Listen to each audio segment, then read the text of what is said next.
لوگ کہتے ہیں کہ دنیا کا ماحول چینج ہو رہا ہے، تبدیلیاں آ رہی ہیں۔ میں کہتا ہوں بات اچھی طرح سمجھنا، ماں کو بدلنا ہمارے بس میں نہیں ہے، باپ کو بدلنا ہمارے بس میں نہیں ہے، اپنی قوم کو بدلنا یہ ہمارے بس میں نہیں ہے، تو اپنا عقیدہ بدلنا بھی ہمارے بس میں نہیں ہے۔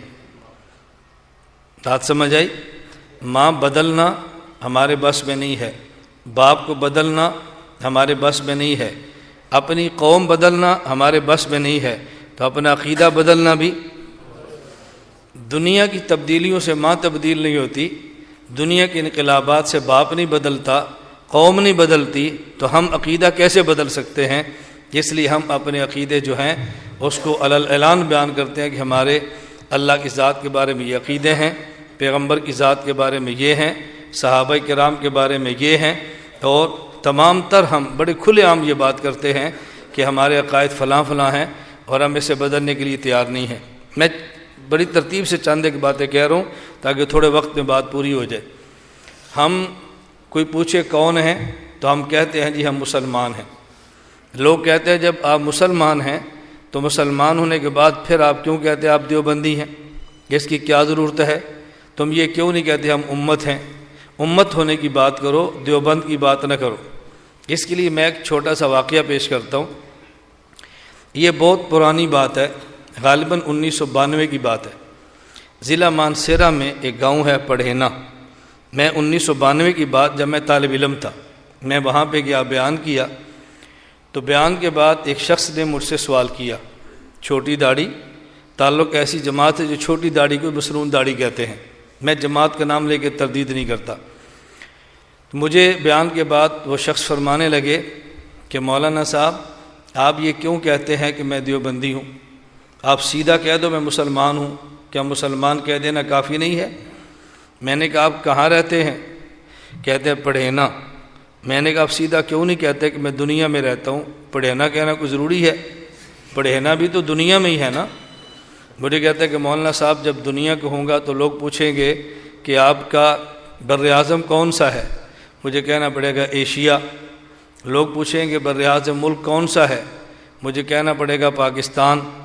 پوچھیں گے پاکستان میں صوبہ کون سا ہے؟ اس وقت سرحد تھا، مجھے کہنا پڑے گا صوبہ سرحد، اب خیبر پختونخوا ہے۔ پھر پوچھیں گے آپ کا ضلع کون سا ہے؟ مجھے کہنا پڑے گا مانسہرہ۔ پھر پوچھیں گے گاؤں کون سا ہے؟ مجھے کہنا پڑے گا پڑھینا۔ اس لیے میں کہتا ہوں میں پڑھینا رہتا ہوں تاکہ اتنے سوالوں کا جواب نہ دینا پڑے۔ میں نے کہا مجھ سے کوئی بندہ پوچھے گا آپ کون ہیں؟ میں نے کہنا مسلمان۔ تو انہوں نے کہنا کہ مسلمان تو دنیا میں بہت فرقے ہیں جو کہتے ہیں مسلمان ہیں، تم کون سے مسلمان ہو؟ میں نے کہنا اہل سنت والجماعت۔ اس نے کہا اہل سنت تو کئی ہیں، حنفی، مالکی، شافعی، حنبلی، تم کون سے اہل سنت والجماعت ہو؟ میں نے کہنا حنفی۔ آپ نے کہنا حنفی تو کئی ہیں، بریلوی کہتے ہیں ہم حنفی، دیوبندی کہتے ہیں ہم حنفی، تم کون سے حنفی ہو؟ میں نے کہا دیوبندی۔ تو میں نے دیوبندی اسی طرح کہا جس طرح آپ نے پڑھینا کہا۔ پڑھینا کہنے سے جغرافیے کا مسئلہ حل ہو گیا اور دیوبندی کہنے سے نظریے کا مسئلہ حل ہو گیا۔ بات سمجھ آ رہی؟ میں نے کس لیے ہم کہتے ہیں ریورس گیئر لگانے کی مجھے کوئی ضرورت نہیں ہے، اور میں پوری دنیا میری گفتگو سن رہی ہے، اور چند دنوں بعد پوری دنیا کے سامنے سوشل میڈیا کے ذریعے میری گفتگو چلی جائے گی۔ میں فخر سے کہتا ہوں اہل سنت والجماعت حنفی دیوبندی ہوں۔ آپ کون ہیں؟ بولیں، آپ کون ہیں؟ جو آپ میں سے یہ بات کہتا ہے کہ مجھے اہل سنت والجماعت حنفی دیوبندی ہونے پر فخر ہے، اپنا ہاتھ کھڑا کرے۔ جو کہتے ہیں مجھے فخر ہے اپنا ہاتھ کھڑا کرے۔ الحمدللہ۔ بات سمجھ آ رہی؟ ہم ریورس گیئر نہیں لگاتے۔ مجھے لوگ بہت سارے کلپ سناتے ہیں۔ ایک مولانا صاحب کو مجھے کلپ سنا، وہ کہتے ہیں امت بن کے رہو، دیوبند بن کے نہ رہو۔ میں نے کہا مجھے اعتراض نہیں ہے، انہیں کو اپنی مسجد کا نام مدرسۃ الامت رکھیں، مدرسے کا نام مدرسۃ الامت رکھیں۔ بھئی یہ امت کا مدرسہ ہے، مدرسے کا نام آپ نے رکھ لیا، یہ کیوں آپ نے تشخص قائم کیا؟ میں نے کہا جب آپ کا جلسہ یا اجتماع ہو اس میں 2 شیعہ بنائیں، 2 اہل حدیث بنائیں، 2 بریلوی بنائیں، 2 اور بنائیں۔ لوگ پوچھے کیوں؟ کہنا یہ امت کا جلسہ ہے، دیوبندیوں کا نہیں ہے۔ اجتماع ہے تو صرف دیوبند، جلسہ ہے صرف دیوبند، چندہ ہے صرف دیوبند، مدرسہ ہے صرف دیوبند۔ میں نے کہا انہیں کو کہ اپنے مدرسے میں کچھ بریلوی، کوئی دیوبندی، کچھ اہل حدیث، کچھ شیعہ، سب کو داخل کر لیں۔ لوگ پوچھے کیوں؟ آپ کہنا یہ دیوبند کا مدرسہ نہیں، یہ امت کا مدرسہ ہے۔ سمجھ آ گئی ہے؟ میں یہ کیا داخلہ صرف دیوبند کو؟ میں آپ کی خدمت میں عرض کرتا ہوں، ہمارے پاکستان میں وفاق کتنے ہیں؟ کتنے ہیں؟ دیوبند کا وفاق المدارس العربیہ، جماعت اسلامی کا اپنا وفاق، شیعہ کا اپنا وفاق، بریلویوں کا اپنا وفاق، اہل حدیثوں کا۔ مجھے بتاؤ یہ 5 وفاق میں نے بنائے ہیں؟ بولو تو مجھ پہ الزام کیوں ہے؟ جب یہ الگ شناخت جرم ہے تو آپ 5 وفاق ختم کر دو اور ایک نام دے دو وفاق المسلمین، وفاق الامت۔ میں سمجھوں بھی امت کی بات ہو رہی ہے۔ میرا مدرسہ مرکز اہل سنت والجماعت، ان علماء کے علم میں ہے اپنا اپنا مدرسہ۔ میں اپنے مدرسے کی بات کرتا ہوں۔ میرے مدرسے میں فارم آیا، یہ فارم ہم نے پر کیا ہے چونکہ میں وفاق المدارس کے ساتھ ہوں، اور اس میں لکھا ہے الحاق اگر آپ وفاق المدارس سے چاہتے ہیں تو پہلی شرط یہ ہے کہ آپ کے مدرسے کا دیوبندی ہونا شرط ہے۔ پہلی شرط آپ کے مدرسے کا دیوبندی ہونا۔ میں اگر اپنے الحاق فارم میں دیوبندی نہ لکھوں تو مجھے میرے اکابر ماننے کے لیے تیار ہی نہیں ہے، میرا مدرسے کا الحاق ہی نہیں ہوتا۔ اور حیران کن بات یہ ہے کہ گورنمنٹ میرے مدرسے کو قبول نہیں کرے گی کہ تو نے ساتھ دیوبندی کیوں نہیں لکھا۔ تو جب آپ نے شرط لگائی ہے الحاق کے لیے دیوبندی ہونا شرط ہے، تو پھر دنیا کو بتانے میں کیا حرج ہے کہ ہم دیوبند والے ہیں؟ میرا جرم یہ ہے جو لکھتا ہوں وہ کہتا ہوں، اور جو کہتا ہوں وہ لکھتا ہوں۔ یہ ہمارا جرم ہے، جو کہتے ہیں وہ لکھتے ہیں، اور جو لکھتے ہیں وہ ہم کون ہیں؟ اہل سنت والجماعت حنفی دیوبندی۔ ہمیں اس پہ فخر ہے، ہمیں اس کو عیب نہیں سمجھتے۔ اور اس کی وجہ سمجھنا، اس کی وجہ یہ ہے کہ دیوبند والوں نے ہمیں 2 چیزیں دی ہیں۔ دنیا میں 2 چیزیں انسان کو چاہیے، توجہ رکھیں، دنیا میں 2 چیزیں انسان کو چاہیے۔ پہلی چیز انسان کو نظریہ اور عقیدہ چاہیے تاکہ دنیا، قبر، حشر میں آدمی کو نجات ملے۔ نمبر 2، آدمی کو رہائش کے لیے مکان چاہیے۔ پہلی چیز مکان ہے، مکان کے بعد پانی، مکان کے بعد کپڑے، مکان کے بعد خوراک۔ اگر آپ کے پاس رہنے کے لیے کوئی جگہ ہی نہیں ہے، پانی آپ کیا کریں گے؟ کپڑے آپ کیا کریں گے؟ آپ کو خوراک کو کیا کریں گے؟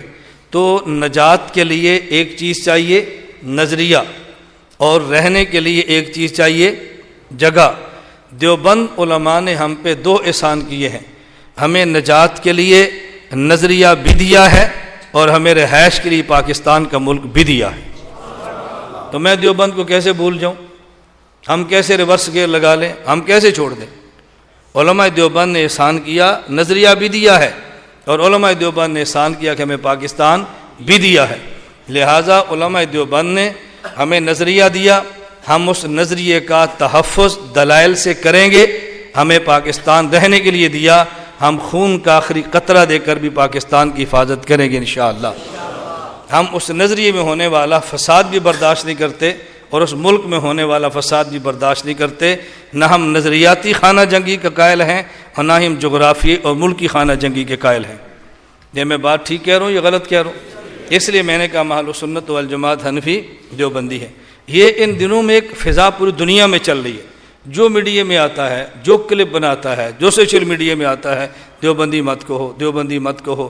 میں نے کہا پھر کیا کہیں؟ بتاؤ مجھے، بتاؤ۔ رسول اللہ صلی اللہ علیہ وسلم کی امت کی 2 قسمیں ہیں۔ ہمارے بھی سوال ہیں، ہم دلیل سے بات کرتے ہیں، اس کے جواب دو۔ رسول اللہ صلی اللہ علیہ وسلم کی امت کی 2 قسمیں ہیں، ایک وہ جس نے حضور کو مانا، اور ایک وہ جس نے حضور کو، جس نے پیغمبر کو مانا اور کلمہ پڑھا اسے کہتے ہیں امت اجابت، اور جس نے کلمہ پڑھا نہیں پڑھا اور نبوت کو نہیں مانا اسے کہتے ہیں امت۔ آپ کہتے ہیں امت بن کے جیو۔ پھر اگلا سوال ہوگا کون سی امت، امت اجابت یا امت دعوت؟ اب ایک لفظ اور بڑھاؤ، ہم امت اجابت ہے۔ پھر امت اجابت تو ٹکڑوں میں بڑی بڑی ہے، تمہیں تو مسلمان لوگ ماننے کے لیے تیار نہیں ہے، وہ کہیں کہ تم امت دعوت ہو، تم کم امت اجابت ہے، پھر لڑائی شروع ہوگی۔ اس لیے سیدھی سی بات کرو، ہم مسلمان بھی ہیں، ہم سنی بھی ہیں، ہم حنفی بھی ہیں اور ہم دیوبندی بھی۔ یہ جو ریورس گیئر لگا ہے، یہ جو ہم نے بیک گیئر لگائے ہیں، اس کی وجہ بہت سارے حضرات کو خدشہ یہ ہے ہم خود کو دیوبندی کہیں گے تو ہم مسائل کا شکار ہوں گے۔ میں کہتا ہوں ایسا نہیں ہو سکتا۔ اس کی وجہ دیوبند کی پہچان اور دیوبند میں معیار اور دیوبند میں ایسا شخص کہ جو دیوبندیت کا معیار ہے، اس کا نام ہے شیخ الہند حضرت مولانا محمود حسن دیوبندی نور اللہ مرقدہ۔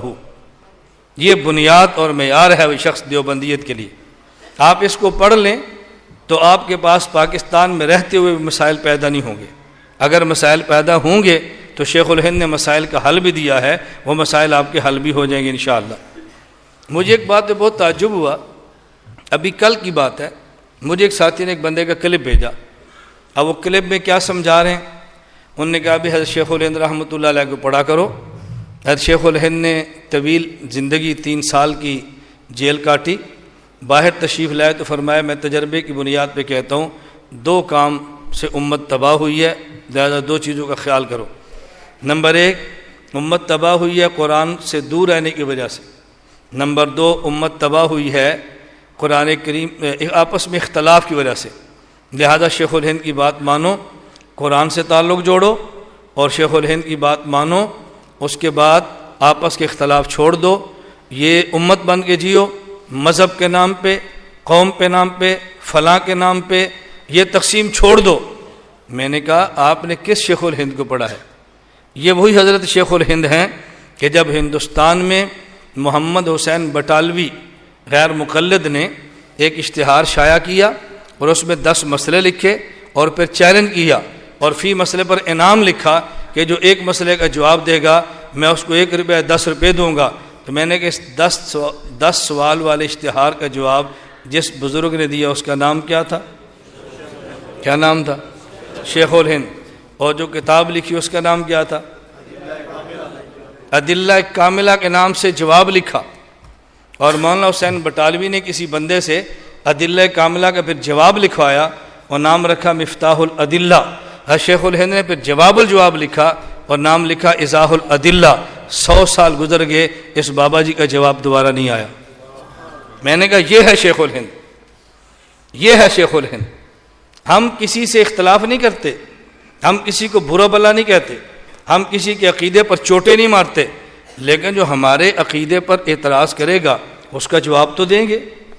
حضرت تھانوی کو یاد رکھنا، حضرت شیخ الہند کو میں اپنا بزرگ سمجھتا ہوں، حضرت شیخ الاسلام مولانا مدنی کو اپنا بزرگ سمجھتا ہوں، حکیم الامت مولانا شرف علی تھانوی کو اپنا بزرگ سمجھتا ہوں، حضرت مفتی کفایت اللہ دہلوی کو اپنا بزرگ سمجھتا ہوں، علامہ انور شاہ کشمیری کو اپنا بزرگ سمجھتا ہوں، حضرت مولانا محمد ریاض دہلوی کو اپنا بزرگ سمجھتا ہوں، حضرت شیخ سہارنپوری کو اپنا بزرگ سمجھتا ہوں، حضرت مولانا گنگوئی کو اپنا بزرگ سمجھتا ہوں، حضرت مولانا قاسم نانوتوی کو اپنا بزرگ سمجھتا ہوں۔ میں ان سب کو اپنا اگر بزرگ سمجھتا ہوں تو ان بزرگوں کی کتاب کی کسی عبارت پر اگر کوئی اعتراض کرے گا تو پھر مجھے جواب دینا چاہیے اگر میں بزرگ سمجھتا ہوں۔ میں یہ نہیں کہتا میں کسی پہ اعتراض کروں، لیکن اگر کوئی اعتراض کرے تو پھر مجھے جواب دینا چاہیے کہ نہیں؟ لوگ کہتے ہیں بھی تمہارے بزرگ ہیں، تم جواب دو، تم جواب دو۔ اب جواب دینے کا معنی فرقہ واریت ہے، جواب دینے کا معنی امت کو توڑنا ہے، جواب دینے کا معنی یہ تو نہیں ہے کہ ہم نے ملک میں فساد مچایا ہے، ایسی بات ہرگز نہیں ہے۔ ہم اپنے اکابر کا دلائل کے ساتھ تحفظ کریں گے انشاءاللہ۔ جس کو میں ان 2 لفظوں میں بات سمیٹ کر یہ بات کہتا ہوں، ہم کسی مسلک کے اکابر کی پگڑیاں نہیں اچھالتے، لیکن اپنے مسلک کے اکابر کی پگڑیوں کا دفاع کرنا بھی جانتے ہیں۔ ہم کسی مسلک کے اکابر کی پگڑیاں اچھالتے نہیں ہیں، لیکن اپنے مسلک کے اکابر کی پگڑیوں کا دفاع کرنا جانتے ہیں۔ کسی مسلک کے اکابر کی پگڑیاں اچھالنا یہ غلط ہے، لیکن اپنے اکابر کی پگڑیوں کا دفاع کرنا یہ غلط نہیں ہے، یہ صحیح ترین ہے۔ اس لیے ہم اس کا اہتمام کرتے ہیں اور ہم 1 انچ برابر بھی اس سے پیچھے آنے کے لیے تیار نہیں ہیں۔